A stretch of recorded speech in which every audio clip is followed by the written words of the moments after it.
Next pay in സ്ലിപ്പാണ് പറയാനുള്ളത്. അതായത് slip system എന്ന് പറഞ്ഞു കഴിഞ്ഞാൽ അത് ബുക്ക് കീപ്പിംഗ് പോലെയല്ല, പെട്ടെന്ന് പോസ്റ്റ് ചെയ്യാൻ വേണ്ടിയിട്ടാണ്. നമ്മൾ എന്ത് ചെയ്യണമെന്ന് വെച്ചാൽ ബാങ്ക് സ്ലിപ്പിൽ നിന്നാണ് ഡയറക്റ്റ് ആയിട്ട് ലെജറിലോട്ട് പോസ്റ്റ് ചെയ്യുന്നത്. ജേർണലോ ക്യാഷ് ബുക്കോ പോലെയൊന്നുമല്ല, അതൊരു ലൂസ് ജേർണൽ എൻട്രീസ് ആണെന്ന് വേണമെങ്കിൽ നമുക്ക് പറയാമെന്നാണ് പറയണത്. സോ ബാങ്ക് സ്റ്റാഫ് വേണമെങ്കിൽ ഫിൽ ചെയ്ത് കൊടുക്കുക, അല്ലെങ്കിൽ കസ്റ്റമേഴ്സിന് സ്വയം ഫിൽ ചെയ്യുക. അത് ബാങ്ക് സ്ലിപ്സ് തന്നെയാണ് മെയിനായിട്ട് യൂസ് ചെയ്യുന്നത്. അതാണ് പേ ഇൻ സ്ലിപ്പ് എന്ന് പറയുന്നത്. വിത്ഡ്രോവൽ ഫോംസ്, സ്ലിപ്സ്, ചെക്സ് ഇങ്ങനെയുള്ള കാര്യങ്ങളൊക്കെയാണ്. വൗച്ചർ എന്ന് പറയും. ഇതിൽ നിന്ന് നമ്മൾ ഡയറക്റ്റ് ആയിട്ട് പോസ്റ്റ് ചെയ്യുകയാണ് ചെയ്യുക. ഇനി ഈ സിസ്റ്റത്തിൻ്റെ വർക്കിംഗ് എങ്ങനെയാണെന്നുള്ളത് പറയുന്നുണ്ട്. അതായത് പേ ഇൻ സ്ലിപ്പിനകത്ത് എത്ര എമൗണ്ട് ആണ് അവർ വിത്ഡ്രോ ചെയ്യുന്നത്, അല്ലെങ്കിൽ എന്ത് ട്രാൻസാക്ഷൻ ആണെങ്കിൽ ആ എമൗണ്ട് എഴുതിയിട്ടുണ്ടാവും അതിനകത്ത്.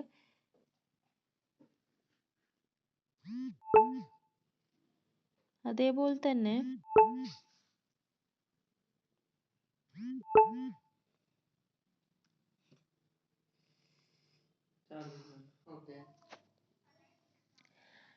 അതിൻ്റെ വർക്കിംഗ് എങ്ങനെയാണെന്ന് വെച്ച് കഴിഞ്ഞാൽ ബാങ്ക് ഒറിജിനൽ സ്ലിപ്പ് യൂസ് ചെയ്യും. അതവർ അവരുടെ ബുക്ക് കീപ്പിങ്ങിന് വേണ്ടിയിട്ട് കീപ്പ് ചെയ്യുകയും ചെയ്യുന്നതാണ് പറയണത്.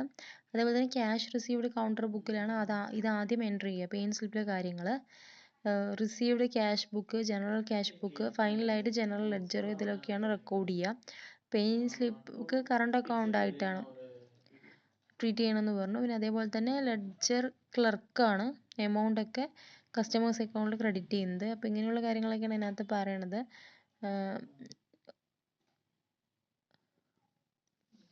ഇത് ജനറൽ ക്യാഷ് ബുക്കാണ് ഫൈനലി ജനറൽ ലെഡ്ജറായിട്ട് മാറുന്നത്. ആ ചെക്കൊക്കെ സാധാരണ കറണ്ട് അക്കൗണ്ട് ലെഡ്ജർ ക്ലർക്കിൻ്റെ അടുത്ത് ഹാൻഡ് ഓവർ ചെയ്യാണ് ചെയ്യുക. അത് കസ്റ്റമേഴ്സ് അക്കൗണ്ടിൽ ഡെബിറ്റ് ചെയ്യും. അത് നേരത്തെ പറഞ്ഞതിൻ്റെ നേരെ ഓപ്പോസിറ്റ്. ഇങ്ങനെയാണ് അതിൻ്റെ വർക്കിംഗ് എന്നാണ് പറയുന്നത്. അതൊക്കെ നിങ്ങൾക്ക് റീഡ് ചെയ്താൽ മനസ്സിലാവുന്ന കാര്യം തന്നെ ഉള്ളൂ. ഒറിജിനൽ സ്ലിപ്പിൽ കവർ ചെയ്യാത്ത ട്രാൻസാക്ഷൻസ് ടോക്കറ്റ്സ് എന്ന് പറയും അതിന്. ബാങ്കിൻ്റെ ഓൺ സ്റ്റാഫ് തന്നെയായിരിക്കും അത് ഡീൽ ചെയ്യുക. ഇനി സ്ലിപ്പ് സിസ്റ്റത്തിൻ്റെ അഡ്വാൻറ്റേജസ് എന്തൊക്കെയാണെന്നുള്ളതാണ് പറയുന്നത്. സ്ലിപ്പ് സിസ്റ്റത്തിൻ്റെ അഡ്വാൻറ്റേജസ് എന്ന് പറയുമ്പോൾ സബ്സിഡറി ബുക്കുകൾ കീപ്പ് ചെയ്യേണ്ട കാര്യമില്ല. അതേപോലെ തന്നെ ഒരുപാട് ടൈമും സ്റ്റാഫിനെയൊക്കെ സേവ് ചെയ്യാൻ പറ്റും. ഫ്രോഡ് എറേഴ്സ് അങ്ങനെയുള്ള അതിനുള്ള പോസിബിലിറ്റി വളരെ കുറവാണ്. അതേപോലെ തന്നെ വർക്കിൻ്റെ ഡിസ്ട്രിബ്യൂഷൻ പ്രോപ്പർ ആവാൻ ഹെൽപ്പ് ചെയ്യും. അതേപോലെ തന്നെ ഇൻറ്റേർണൽ ചെക്ക് പോലുള്ള കാര്യങ്ങൾ, സിസ്റ്റം ഓഫ് ഇൻറ്റേർണൽ ചെക്ക്, അത് നന്നായി ചെയ്യാൻ പറ്റുമെന്നാണ് പറയുന്നത്. അതായത് നമ്മൾ ഒരു എവിഡൻ്റ് ആണ് സ്ലിപ്പ് എന്ന് പറയുന്നത്. ഒരു സബ്സിഡറി ബുക്ക് പോലെ ട്രീറ്റ് ചെയ്യാവുന്ന കാര്യമാണ്. ലൂസ് ജേർണൽ എൻട്രീസ് ആണെന്ന് പറഞ്ഞല്ലോ, അതുകൊണ്ട് തന്നെ അതൊരു എല്ലാ ട്രാൻസാക്ഷനുള്ള ഒരു എവിഡൻസ് ആയിരിക്കും. സോ ഇൻറ്റേർണൽ ചെക്ക് എളുപ്പമാണെന്നാണ് പറയുന്നത്. അതേപോലെ തന്നെ റിലയബിൾ ആയിരിക്കും അക്കൗണ്ട്സ്. ഓഡിറ്റ് വർക്കിന് ഹെൽപ്ഫുൾ ആണ് സ്ലിപ്സ് എന്ന് പറയുന്നുണ്ട്. ആ ഓഡിറ്റിംഗ് വരുന്ന സമയത്ത് നമുക്ക് പ്രൂഫായിട്ട് കാണിക്കാം, സ്ലിപ്സൊക്കെ വൗച്ചേഴ്സൊക്കെ കാണിക്കാം. ഇനി സ്ലിപ്പ് സിസ്റ്റത്തിൻ്റെ ഡിസഡ്വാൻറ്റേജസ് പറയണത്, അത് എപ്പോൾ വേണമെങ്കിലും ചെറിയ ചെറിയ സ്ലിപ്പുകളാണല്ലോ, അത് ലൂസ് ആവാനുള്ള സാധ്യത, നഷ്ടപ്പെട്ടു പോകാനുള്ള സാധ്യത കൂടുതലാണ്. അതേപോലെ തന്നെ നശിച്ചു പോകാനുള്ളത്, ഒന്ന് കീറാം, വെള്ളം നനയുമ്പോഴേക്കും പെട്ടെന്ന്. അങ്ങനെ നിങ്ങൾ കണ്ടിട്ടുണ്ടാവുമല്ലോ സ്ലിപ്പ് ബാങ്കിൽ ഇപ്പോൾ ഡെപ്പോസിറ്റ് ചെയ്യാൻ പോകുമ്പോഴോ വിത്ഡ്രോ ചെയ്യാൻ പോകുമ്പോഴോ കണ്ടിട്ടുണ്ടാവും. പിങ്ക് കളറിലും ഗ്രീൻ ബ്ലൂ അങ്ങനത്തെ കളറിലൊക്കെ, ഒരു ഗ്രീൻ ബ്ലൂ മിക്സ്ഡ് ആയിട്ടുള്ള കളറിലൊക്കെ ഉണ്ടാവും. പിന്നെ അതേപോലെ തന്നെ ഒരുപാട് സ്ലിപ്സ് ഉണ്ടാവും അല്ലേ, ഓരോ കസ്റ്റമേഴ്സ് ഇങ്ങനെ ഒരു ബുക്ക് തന്നെ വെച്ചിട്ടുണ്ടാവും. അപ്പോൾ അതിൽ ഒരുപാട് ലാർജ് നമ്പേഴ്സ് ഓഫ് സ്ലിപ്സ് ഉണ്ടാവും. കീപ്പ് ചെയ്യാൻ ഡിഫിക്കൾട്ടാണെന്നാണ് പറയണത്. അതേപോലെ തന്നെ ഇത് കീപ്പ് ചെയ്യാന്ന് പറയണത് ശരിക്കും പറഞ്ഞാൽ മണി, ടൈം, അതേപോലെ തന്നെ ഒരു എംപ്ലോയി ഇത് ശ്രദ്ധിക്കണം. അപ്പോൾ ഇതൊക്കെ തന്നെ waste of money, time and employee labour ആണെന്നൊക്കെയാണ് പറയണത്. അതേപോലെ തന്നെ ഡിസോണസ്റ്റ് ആയിട്ടുള്ള എംപ്ലോയീസ് ഉണ്ടെങ്കിൽ അത് മിസ്അപ്രോപ്രിയേറ്റ് ചെയ്യാനുള്ള ഒരു സിറ്റുവേഷനും അവിടെ ഉണ്ടെന്നാണ് പറയണത്. സ്ലിപ്പ് എന്തെങ്കിലും കൃത്രിമം കാണിക്കാം, എമൗണ്ട്സ് ഒക്കെ മാനിപ്പുലേറ്റ് ചെയ്യാനുള്ളൊക്കെ സാധ്യത ഉണ്ടെന്നാണ് പറയണത്. അതേപോലെ തന്നെ ഇല്ലിറ്ററേറ്റ് ആയിട്ടുള്ള ആളുകൾക്ക് അല്ലെങ്കിൽ സെമി ഇല്ലിറ്ററേറ്റ് ആയിട്ടുള്ള കസ്റ്റമേഴ്സിന് ഇത് ഇൻകൺവീനിയൻസ് ആയിരിക്കും. അവർക്ക് ആ സ്ലിപ്പ് ഫില്ല് ചെയ്യുക എന്ന് പറയുന്നത് വേറൊരാളെ ഡിപ്പെൻഡ് ചെയ്യേണ്ടി വരും എന്നാണ് പറയുന്നത്. നെക്സ്റ്റ് നമുക്ക് ഫൈനൽ അക്കൗണ്ട്സ് ആണ് ഡിസ്കസ് ചെയ്യാനുള്ളത്. ഫൈനൽ അക്കൗണ്ട്സിനെ കുറിച്ചിട്ട് ബാങ്കിങ് റെഗുലേഷൻ ആക്ടിൽ പറഞ്ഞിട്ടുണ്ട് എങ്ങനെ പ്രിപ്പയർ ചെയ്യേണ്ടതെന്നുള്ള കാര്യമൊക്കെ. ഇപ്പോൾ സെക്ഷൻ 29 പറഞ്ഞിരിക്കുന്നത് ഫൈനൽ അക്കൗണ്ട്സ് എല്ലാ അക്കൗണ്ടിങ് ഇയർ എൻഡിലും പ്രിപ്പയർ ചെയ്യണം. ഫൈനൽ അക്കൗണ്ട്സ് കൊണ്ട് ഉദ്ദേശിക്കുന്നത് ബാലൻസ് ഷീറ്റും പ്രോഫിറ്റ് ആൻഡ് ലോസ് അക്കൗണ്ടും ആണ്. സോ അതെങ്ങനെ പ്രിപ്പയർ ചെയ്യണം എന്നുള്ളതിനെ കുറിച്ചിട്ടൊരു ഫോർമാറ്റ് ഉണ്ട്. ആ ഫോർമാറ്റ് നിങ്ങൾ പഠിച്ചിട്ടുണ്ടായിരിക്കണം. ബാലൻസ് ഷീറ്റിൻ്റെയും പ്രോഫിറ്റ് ആൻഡ് ലോസ് അക്കൗണ്ടിൻ്റെയും ഒരു 14 ഷെഡ്യൂൾ. നമുക്ക് ബാലൻസ് ഷീറ്റും പ്രോഫിറ്റ് ആൻഡ് ലോസും ചെയ്യണമെങ്കിൽ ഒരു 14 ഷെഡ്യൂൾ പഠിക്കണം. ആദ്യം ആ ഷെഡ്യൂളുകൾ ഉണ്ടാക്കി അത് ബാലൻസ് ചെയ്തിട്ടൊക്കെ വേണം നമുക്ക് പ്രോഫിറ്റ് ആൻഡ് ലോസ് അക്കൗണ്ട് ചെയ്യാൻ. സോ നിങ്ങൾ അത് വൃത്തിയായിട്ട് പഠിച്ചിട്ടുണ്ടായിരിക്കണം. Next profit and loss account ആണ് പറയുന്നത്. വെർട്ടിക്കൽ ഫോമിലാണ് ബാങ്കിങ് കമ്പനീസ് പ്രിപ്പയർ ചെയ്യുക. Form B, banking regulation act 1949 third schedule പറഞ്ഞിട്ടുള്ള ഫോം ബി പ്രകാരമാണ് നമ്മൾ profit and loss account prepare ചെയ്യുന്നത്. പ്രോഫിറ്റ് ഓർ ലോസ് അസർട്ടൈൻ ചെയ്യാൻ വേണ്ടിയിട്ടാണ് അത്. നിങ്ങൾ പേജ് നമ്പർ 153 നോക്കിക്കഴിഞ്ഞാൽ പ്രോഫിറ്റ് ആൻഡ് ലോസ് അക്കൗണ്ട് ഒരു ഫോർമാറ്റ് കാണും. അതിനകത്ത് ഷെഡ്യൂൾ നമ്പർ, അതേപോലെ തന്നെ ഇയർ എൻഡഡ് 31st മാർച്ച്, ഏതാണ് ഇയർ എന്ന് പറഞ്ഞാൽ ആ കറണ്ട് ഇയർ എഴുതുക. ഇയർ എൻഡഡ് 31st മാർച്ച് ഏതാണോ പ്രീവിയസ് ഇയർ ആ ഇയർ എഴുതുക. ഇങ്ങനെ ഒരു 4 ബോക്സ് ആണ് വരുന്നത്. ആ ഷെഡ്യൂൾ നമ്പർ എന്ന് പറഞ്ഞു അവിടെയാണ് നമുക്ക് ഷെഡ്യൂൾ 1 മുതൽ 14 വരെയുള്ള ഷെഡ്യൂൾ വരച്ച് അതിൻ്റെ കാൽക്കുലേഷൻസ് ചെയ്തിട്ട് വേണം ഇങ്ങോട്ട് പോസ്റ്റ് ചെയ്യാൻ.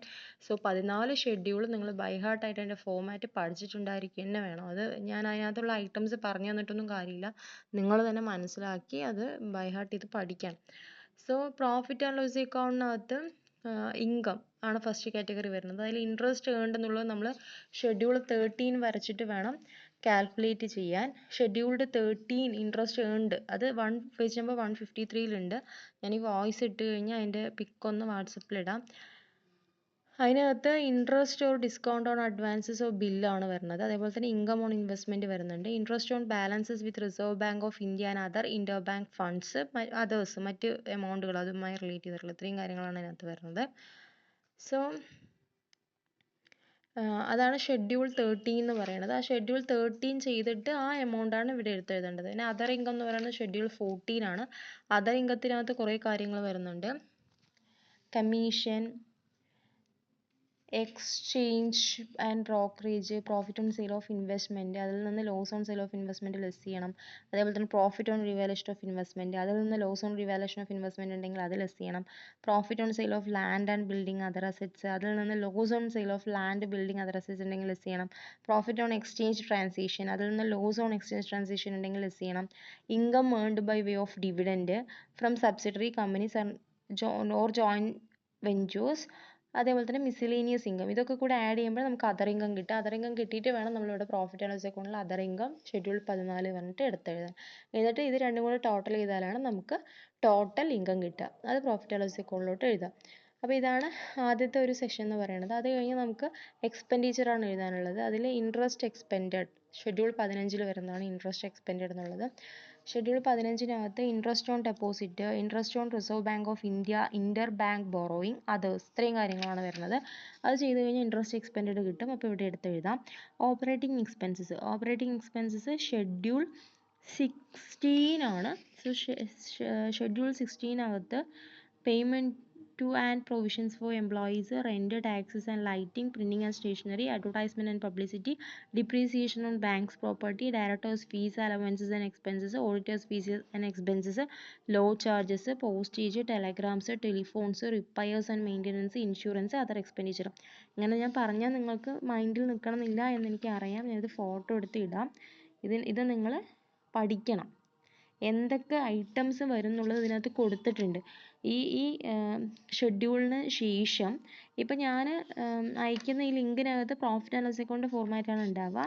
അതിനുശേഷം ഷെഡ്യൂൾ 13, 14, 15, 16 ഞാൻ അയക്കും. അത് നിങ്ങൾ ബൈ ഹാർട്ടായിട്ട് പഠിക്കണം. അത് പഠിച്ചാലാണ് നമുക്ക് പ്രോബ്ലം ചെയ്യാൻ പറ്റുള്ളൂ.